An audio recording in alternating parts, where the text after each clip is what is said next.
3, 2, 1, gravando. O São Paulo bateu o Tigre, venceu na estreia da Copa Sul-Americana e vou falar um detalhe para vocês de várias pessoas de dentro do clube me disseram logo depois da partida quando eu mandei mensagens. Todas elas me disseram o seguinte: o Arboleda, quando está em campo, São Paulo muda de patamar. Quero trazer esses detalhes para vocês, essa visão interna do São Paulo quando o Arboleda está em campo. Tem números ótimos e principalmente nessa partida de ontem. Jogador que é muito importante e está à disposição do Rogério Ceni. Essa vitória, sem dúvida nenhuma, trouxe um alívio e trouxe assim um pouco de paz interna para o São Paulo nessa caminhada aí em 2023. E vou falar também sobre o Corinthians, líder geral na Libertadores da América, mas sinal de alerta ligado em relação ao Renato Augusto e o Corinthians, que não está no mercado para buscar nem substituto e nem reforços. Vou trazer esses detalhes todos para vocês,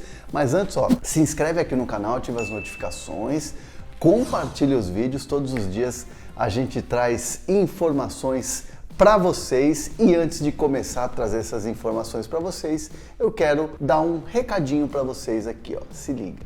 Os estaduais estão dando adeus, e o que isso significa, meu amigo, minha amiga? Que o Brasileirão daqui a pouco tá pintando na área, além dos outros campeonatos internacionais. E se você quer acompanhar o seu time pelo Brasil e fora do país, que tal conseguir fazer isso economizando em toda a viagem, hein? Com a Max Milhas você consegue passagens aéreas até 60% mais baratas que nas companhias aéreas. Desconto em hotéis, pousadas e resorts. E o melhor, hein? Não precisa ter milhas não, hein? Pois a Max Milhas foi a primeira plataforma a fazer o meio-campo entre você e a viagem que tanto deseja. Os pagamentos são via Pix ou cartão de crédito, com parcelamento em todos os produtos e um serviço de primeiríssima qualidade. Por isso, se eu fosse você, aproveitava essa economia toda para ver o seu time do coração ao vivo nos maiores campeonatos do ano. Então acesse o link que está aqui na descrição desse vídeo e aproveite. Faz que nem eu, faz a mala e aproveita a Max Milhas. Foi uma vitória importante do São Paulo, foi a estreia da Copa Sul-Americana, o segundo tempo do São Paulo foi muito bom. E o que chama a atenção dessa vitória, além dos 2 gols do Herisson, da atuação do Rodrigo Nestor, que deu um passe. Logo depois da partida, mandei algumas mensagens para dirigentes que estavam lá na Argentina, pessoas que estavam ali próximas ao presidente. E o curioso é que assim, nem foi eu perguntando, quando você manda ali, aí, pô, jogo legal, como é que tá o clima aí? Assim, para você saber um pouco do termômetro do vestiário, de quem tá lá. Respostas muito parecidas em relação a um jogador. 2 pessoas me falaram assim: pô, você viu a atuação do Arboleda? Você viu como ele joga, quando ele tá bem fisicamente, nessa linha de 3 zagueiros, como o Arboleda tá jogando bem e como o Arboleda ajudou o São Paulo nessa partida? O cara tá jogando muito, o cara muda a prateleira do São Paulo, muda o patamar do São Paulo, ele é de uma outra prateleira, né? Foram frases que eu ouvi, que eu li ali, né, trocando mensagens com pessoas do São Paulo que estavam lá na Argentina com o time nessa vitória na Sul-Americana. E de fato, quando você pega os números do Arboleda nesse jogo de ontem, ele não fez nenhuma falta, ele não foi driblado, ganhou 100% dos duelos no chão. O Arboleda teve 9, não desarmes, mas ganhou 9 duelos, ou seja, teve 3 desarmes, e desses 3 desarmes ele armou praticamente o contra-ataque do primeiro gol do Herisson. Porque ele rouba a bola, já arma o contra-ataque, e aí o Nestor recebe a bola na frente, dá o passe e o Herisson faz o primeiro gol, que é o gol que abre o caminho da vitória do São Paulo. Ou seja, é um desarme que já começa a ser um desarme construtor. Ou seja, o Arboleda, sem dúvida nenhuma, faz a diferença no time do São Paulo. O Arboleda, que teve uma lesão grave no ano passado, fez todo um tratamento, foi inclusive num jogo da Copa do Brasil, né? Num jogo contra o Palmeiras, né? Um jogo decisivo, porque ele teve uma lesão, aí fez cirurgia, ficou um tempão tratando, foi para a Copa do Mundo. Foi muito mais naquela coisa de tipo, vou acompanhar a delegação, porque ele acabou praticamente, né, sendo uma figura nula ali na seleção equatoriana. No retorno dele ao São Paulo ainda precisava de um ritmo, né, precisou de um tempo ainda para se adaptar, para se readaptar, né, muito tempo parado, e agora, né, mostrando aquele Arboleda que o torcedor de São Paulo tem ele como um dos principais jogadores do elenco do São Paulo, um dos mais experientes, um dos mais antigos, um jogador que tem essa característica também de ser uma liderança técnica dentro de campo. Então o Arboleda, sem dúvida nenhuma, quando você tem essa visão interna de um cara que muda o patamar do time, é um cara que vai agregar muito. E foi curioso porque quando acabou a transmissão da ESPN ontem, eu estava vendo, né, aquela imagem ali, quando você começa a perceber, logo depois do jogo o Rogério Ceni vai lá e conversa com o Marcos Paulo. E isso já é um indício, né, o Marcos Paulo que entrou no segundo tempo, de que essa situação que aconteceu logo depois do jogo do Água Santa, aquela discussão e tudo mais, é algo que é superado. Aliás, o que me comentam, né, de bastidor, de papo de bastidor, é que esse episódio, Rogério Ceni e Marcos Paulo, é algo superado. E aí, logo depois que o Rogério conversa com o Marcos Paulo, ele vai em direção ao Arboleda. E ali eles começam a falar sobre o jogo, a falar sobre lances do jogo. Ou seja, você vê a importância que o Arboleda tem dentro do elenco do São Paulo, que o técnico já logo foi falar com ele sobre as questões e discutir ali o que aconteceu durante a partida.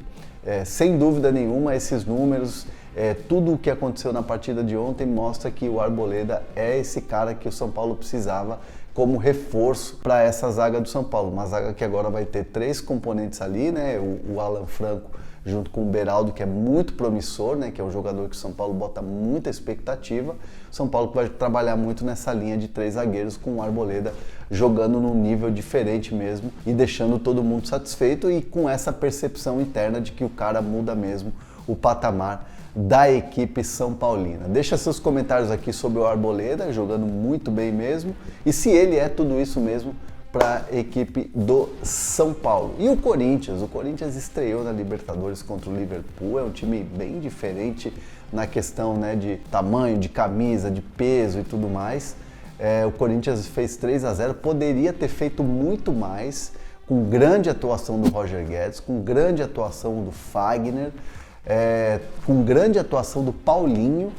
O Corinthians agora é o líder geral, né, porque é o saldo de gols, pontos, tem muitos times com 3 pontos, é só a primeira rodada, mas a questão do Corinthians ter feito esse placar um pouco mais extenso, né, um placar elástico, dá ao Corinthians essa condição de ter sido o melhor time ali da primeira rodada da competição. Então o Corinthians aí tem essa liderança geral da Libertadores, mas tem preocupações, né, principalmente com o Renato Augusto, que teve mais uma pancada no joelho, saiu, foi substituído. Mas num primeiro momento o próprio Renato disse que a lesão não é ligamento, né? Que os primeiros exames que ele fez, ainda na concentração, disse que nos primeiros exames não houve assim nada de cruzado, né? Não seria ligamento, não seria algo mais sério, assim, que você fica muito tempo, que o que teve o Paulinho recentemente, que inclusive teve que fazer cirurgia. Então o Renato aqui em São Paulo, aqui no Brasil, no retorno do time, vai fazer exames mais detalhados para saber o quanto tempo ele vai ser de recuperação, qual é a gravidade, mas o Renato acabou meio que, né, tranquilizando de não ser cruzado, que aí sim é grave, é chato, é demorado, né, seria uma perda muito grande para o Corinthians. Ainda há um ar de preocupação muito grande nos bastidores do Corinthians em relação a esse tempo de recuperação que pode ser dessa lesão do Renato depois desse exame, que a gente vai ter o resultado ainda nesta sexta-feira. O Corinthians não está negociando com nenhum jogador, não há nenhuma negociação aberta em andamento em relação a reforços, mesmo com a extensão ali do fechamento da janela até o dia 20 de abril. O Corinthians não tem nenhuma negociação, o Luan Dias do Água Santa não é um jogador que o Corinthians negocia, né? É um movimento muito mais de Luan Dias para Corinthians, de empresário, de intermediário do que propriamente do Corinthians, né? Porque foi um papo que ficou muito nos bastidores ali do Corinthians, de que haveria alguma possibilidade, mas o próprio presidente do Willi falou que não. Alessandro Nunes também, que está à frente dessa questão de reforços, também rechaça qualquer possibilidade. Então o Corinthians entende que vai até a janela do meio do ano com o elenco que tem. E até o Fernando Lázaro, né, na entrevista depois do jogo contra o Liverpool, falou, olha, mesmo sem o Renato, o Corinthians responde bem. Ou seja, o Corinthians achou um time, né, tem um elenco e vai com esse elenco pelo menos até a abertura da próxima janela, aí, que é a janela do meio do ano. Então o Corinthians comemora muito mais nesses últimos meses as renovações do que propriamente contratações.